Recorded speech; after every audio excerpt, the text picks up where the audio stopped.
Hey guys, welcome back. We're going to get started on the Duster again today. Guys, as we talked about in the last video, rebuilding the whole front suspension on this 70 Plymouth Duster. Got the lower control arms off, got the upper control arms off, tie rods and everything off of it. We're going to be rebuilding all the original equipment with new ball joints and everything. Get all the new bushings and everything put in. Got the old tie rods and the old strut bars. We talked about in the last video, those old strut bars right there are being replaced with these QA-1 billet adjustable strut bars. So we definitely got those. Very nice unit, very adjustable. We'll be able to set the caster of the wheel, and it'll be a lot more firm as it doesn't have the big rubber bushing up here. So really excited about that. And, as car guys will do, sitting on the couch the other night, looking through the catalog, and decided to make some changes. All right, guys, as we're shopping Summit and Jegs and doing some research on the internet, went ahead and decided to pull the trigger and go with the new QA-1 tubular uppers, upper A-arms for the Duster, as well as tubular lower control arms for the Duster. So, certainly the old components would have worked with new ball joints and everything, but there is a certain amount of time and labor associated to rebuilding those parts, and at the end of the day they would still just be stamped steel parts. And I've got a lot of money in this car and a lot of time and a lot of passion for the fact that this car is never gonna, not gonna leave my possession. So I decided to go ahead and spend a little money and do it right. And so here's the QA-1 upper and lower. And in fact, on this passenger side, I've actually already got it mocked up. Nothing is in its final home yet, but I've got everything mocked up. Got the new lower ball joint. Got the new upper ball joint as part of the upper control arm. Again, got the Calvert 9010 adjustable or 9010 shock. Got those QA-1 adjustable strut rods, and looks like it's going to be a great system. It is going to be a bolt-on system, so it's going to be very user-friendly with the car. Everything has grease fittings, grease certs, so it should be easy to service and keep the front end in top shape. Went ahead and the tie rods that came with the kit were great. I think they were fine and acceptable, but I went ahead and upgraded and put some brand new Moog units on it. So I've already got those pre-assembled on the tie rod adjuster sleeve for this passenger side. But before we do a final install here, I'm going to go ahead and pull everything back apart, clean, do a little painting up in there, as well as a final install where we tighten everything and position everything in a way that it'll be ready to go to the alignment shop. But just before that, we're going to go over here and take a look at well, actually it's right here. This is the disc brake setup. This is the old spindle on the driver's side. This is the driver's side disc brake conversion with the rotor and everything still mounted on the spindle. There's the old lower ball joint for the driver's side. Of course, all that's going away. This is the backing plate that the caliper bolts to, and it did come with spacers. You can see there, but I did notice when I had the car driving before, after a long trip, right as you were coming to a stop, both front brakes would squeak. And I decided that while I was into it, I wanted to figure out what was going on with that. And after looking at the brake pads, the front brake pads, the inside pad versus the outside pad, you certainly can see more wear on the outside pad, and that's consistent with both sides. Got new braided brake lines. So there's no, brake line collapse, failure, or anything like that. And I've since determined that the spacers, we'll go over here and take a look. The spacers that came with the kit, here and here for the smaller and larger bolts on this is the passenger side spindle, for the smaller and larger bolts to bolt the lower ball joint, might need to be a little bit thicker.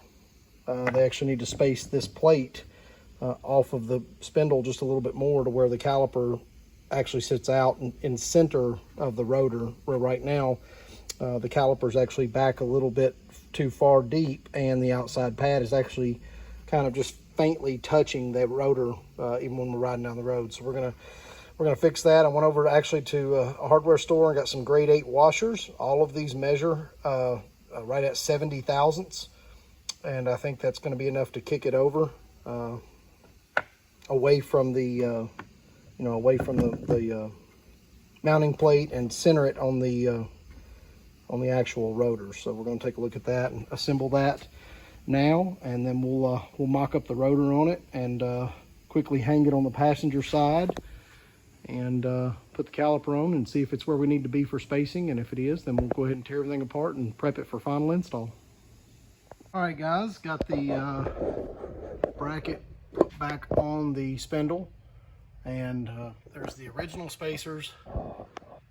Focus, and then you can see the additional 70 thousandths washer that I put in place. If that works after mock-up, we'll go back and take everything apart, make sure everything's clean, prepped and ready, put Loctite on it, torque it to the correct spec, and then I will have to relieve a little bit of that washer off right there for clearance, but I think it'll work for mock-up. So I'm going to go ahead and put the rotor and the wheel bearings and everything back on, snug that down, and make sure that once I have that in place and it's at its home, then that the caliper goes on correct and the brakes don't drag. So we'll put that together now and take a look. Alrighty, got the rotor mounted back up again. Got the wheel bearing adjusted but not buttoned up because all this is going to come back apart. Got it together now, and it spins with just almost no restriction. Before, when you turned it, you could really hear this outside pad dragging. So I'm thinking that we've moved in the right direction. I'm going to be a lot better setup for this this Classic Industries disc brake conversion. It is close here, but we've probably got, I don't know, 25 thousandths maybe. I'm probably going to chamfer this edge a little bit. It doesn't do the whole radius of the inside of the rotor, so I'm probably going to chamfer that edge a little bit just to reduce any potential for potential for contact. But definitely think by adding that 70 thousandths washer there, we actually in theory brought the rotor back in towards this backing plate and freed up that outside pad. So there's a look at the QA-1. Let me get this hook out of the way. The QA-1 lower control arms. Got that new ball joint in place, and I think the system's going to be great. Definitely going to be a big improvement over what we had, and a very nice upgrade for the car. So that's basically the finished product. I'm going to go ahead and blow this side apart, mimic the same thing on the other side. Again, this brake line is not routed where it's going to go. I'll actually have to do a little adjusting there, but that's the basic setup of what that new front end is going to look like, with the QA-1 uppers and lowers, the tubular uppers and lowers, and the QA-1 adjustable strut rod, Classic Industries disc brake conversion, new ball joints. It'll have these it'll have the where we got the new tie rods will be here on the driver's side, on the passenger and driver side, inner and outer tie rods. So this should make a huge improvement for the way this car handles. And since I'm going to be starting out with all new front end components and a fresh alignment, I went ahead and bought a brand new set of front tires. This is a 205/60/15 BFG. The other tire, I think in the previous video we showed that it actually had a kind of a wear pattern on it where the front end was, where the tires were laying out on each side. So starting out with a brand new set of tires, all new front end components, tubular upper and lower control arms, tie rods, fix the brake issue, and a fresh alignment. Really should have this car driving and free rolling like it should, which is going to help performance. It's going to help drivability, and and make this car, give this car the the extended future that we want it to have. So It needs to go, but it also needs to be able to steer in slow. So very pleased with this. We'll take a look at the components one more time. This is for the driver's side. This is the QA-1 tubular upper A-arm. That's the pad for the bump stop. And this is the tubular QA-1 lower control arm for the driver's side. Of course, the torsion bar adjuster goes in there. It's got all new bushings. It also has a tab for a sway bar. I'm not going to be running a sway bar on this, but it appears to be a really great setup, and I'm really excited to see how the car handles and drives better, after putting these components on.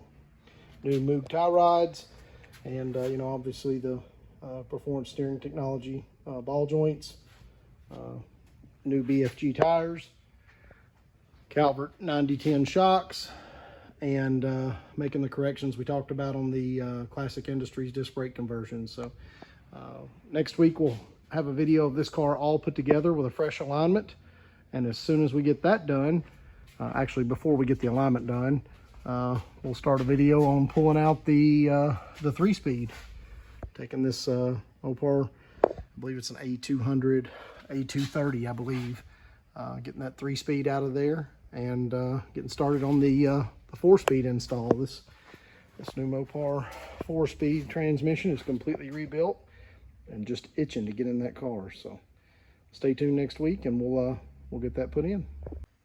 Hey guys, I appreciate you tuning in for this part 2 of the Duster front end rebuild. Stay tuned for next week, and we're gonna have that front end totally together and ready to go, and then we'll start tearing it apart to put that 4-speed in. So as always, remember to like, share, and comment. We'll see you next time. Thanks.